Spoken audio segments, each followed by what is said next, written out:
اسلام سے نہ بھاگو، راہ خدا یہی ہے۔ اے سونے والو جاگو، شمس الضحیٰ یہی ہے۔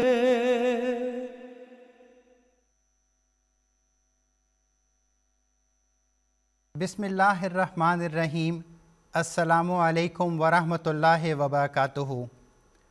ناظرین کرام، پروگرام راہ خدا میں ہم گزشتہ پروگرام سے اس بارے میں گفتگو کر رہے ہیں کہ اللہ تعالیٰ نے اس دنیا میں 1,24,000 انبیاء بھیجے ہیں، اور ان انبیاء نے دنیا کو ایک طرف اللہ تعالیٰ کا پیغام پہنچایا ہے، اور دوسری طرف اپنا عملی نمونہ قائم کیا ہے کہ اس پیغام پر اور ان تعلیمات پر کس طرح عمل کیا جائے۔ لیکن مخالفین نے ہمیشہ ان پیارے وجودوں، ان انبیاء کا مذاق اڑایا ہے اور ان کی توہین کرنے کی کوشش کی ہے۔ گو مخالفین کی یہ حرکات دراصل ان کے خلاف ہی گئی ہیں، لیکن ہم یہ دیکھنے کی کوشش کر رہے ہیں کہ تاریخ انبیاء سے، قرآن کریم کی تعلیمات سے اور آقا و مولا حضرت محمد مصطفیٰ صلی اللہ علیہ وسلم کے عملی نمونے سے ہمیں کیا معلوم ہوتا ہے کہ ایسے مواقع پر کیا کرنا چاہیے، اور پھر اسلام کی اس نشأت ثانیہ کے دور میں حضرت بانی جماعت احمدیہ حضرت اقدس مسیح موعود علیہ السلام اور آپ کے خلفاء ہماری کیا رہنمائی فرما رہے ہیں۔ انہی موضوعات پر گفتگو کا سلسلہ جاری رہے گا۔ آج کے پروگرام میں یہاں لنڈن اسٹوڈیو میں خاکسار کے ساتھ موجود ہیں حافظ سید مشہود احمد صاحب، جبکہ انشاءاللہ غانا سے ہمارے ساتھ ہوں گے رابطے کے ذریعے عبدالسمیع خان صاحب۔ آپ دونوں مہمانوں کو میں خوش آمدید کہتا ہوں، اور ناظرین کرام، آپ کو میں یہ عرض کرنا چاہوں گا کہ یہ پروگرام راہ خدا ہے جو آج 28 نومبر سن 2020 ہفتے کے روز GMT وقت کے مطابق شام 4 بجے براہ راست پیش کیا جا رہا ہے۔ یہ آپ کا پروگرام ہے جو تقریباً 1 گھنٹہ جاری رہے گا۔ آپ اس پروگرام میں اپنے سوالات پیش کر سکتے ہیں۔ آپ کے ذہن میں کوئی بھی سوال ہے اسلام کے بارے میں، قرآن کے بارے میں، حضرت محمد مصطفیٰ صلی اللہ علیہ وسلم کے بارے میں، یا جماعت احمدیہ کے عقائد کے بارے میں، تو براہ راست اس پروگرام میں کال کر کے سوال کریں یا واٹس ایپ کے ذریعے اپنا سوال بھیجیں۔ عبدالسمیع خان صاحب، السلام علیکم ورحمۃ اللہ وبرکاتہ۔ وعلیکم السلام ورحمۃ اللہ وبرکاتہ۔ سمیع صاحب، جس طرح ہم اس بات کا ذکر کر رہے ہیں کہ کس طرح مقدس ہستیوں کی جو لوگ توہین کرنے کی کوشش کرتے ہیں، تو ان کی ناموس کا تحفظ کس طرح کیا جائے، اور اس بارے میں قرآن کریم ہماری کیا رہنمائی کرتا ہے، تو میں چاہوں گا کہ پروگرام کے آغاز میں آپ سب سے پہلے قرآنی تعلیمات کے حوالے سے اس بارے میں روشنی ڈالیں۔ جی، پہلی بات تو میں قرآن شریف کی روشنی میں یہ عرض کرنا چاہتا ہوں کہ اللہ تعالیٰ کی یہ مقدس ہستیاں تو اللہ تعالیٰ کی پناہ میں ہیں۔ یہ آسمان روحانیت کے سے چاند ہیں، سورج ہیں، ستارے ہیں، ان کے مخالفین ہمیشہ سے موجود رہے ہیں۔ اگر زمین کے چند کیڑے ان کی مخالفت کرتے ہیں یا ان کی توہین کرنے کی کوشش کرتے ہیں، تو ان پاک اور مقدس ہستیوں کو جو اللہ کی جنت میں موجود ہیں ان کو کیا نقصان پہنچ سکتا ہے؟ یہ ہستی کے متعلق اللہ تعالیٰ نے فرمایا کہ اللہ تعالیٰ اور اس کے فرشتے اس پر رحمتیں بھیج رہے ہیں، ایسی ہے مسلمانوں تم بھی اس پر درود بھیجو، اس کو کیا نقصان پہنچا سکتا ہے۔ وَرَفَعْنَا لَكَ ذِكْرَكَ، فرماتا ہے محمد صلی اللہ علیہ وسلم، ہم نے تیرا ذکر آسمان کی بلندیوں کی رفعت اس کو عطا کر دی۔ پھر دوسرے نبیوں کا ذکر کر کے فرماتا ہے وَتَرَكْنَا عَلَيْهِ فِي الْآخِرِينَ، ہم نے آخر زمانہ میں آنے والے لوگوں تک کے لیے ان نبیوں کا ذکر ہمیشہ عزت اور محبت کے ساتھ دنیا میں چھوڑا ہے۔ اس لیے واقعہ یہ ہے کہ وہ سارے لوگ جو انبیاء کی توہین کرتے ہیں وہ محض اللہ کے غضب کو دعوت دیتے ہیں، اور جیسا کہ میں نے پچھلی دفعہ بھی عرض کیا تھا کہ اللہ تعالیٰ نے ان قوموں کو برباد کر کے رکھ دیا۔ حضرت مسیح موعود علیہ السلام نے کیا خوب یہ بات بیان فرمائی ہے کہ محض نبیوں کے انکار کی وجہ سے عذاب نہیں آتا، بلکہ شوخی اور تمسخر کی وجہ سے عذاب آتا ہے۔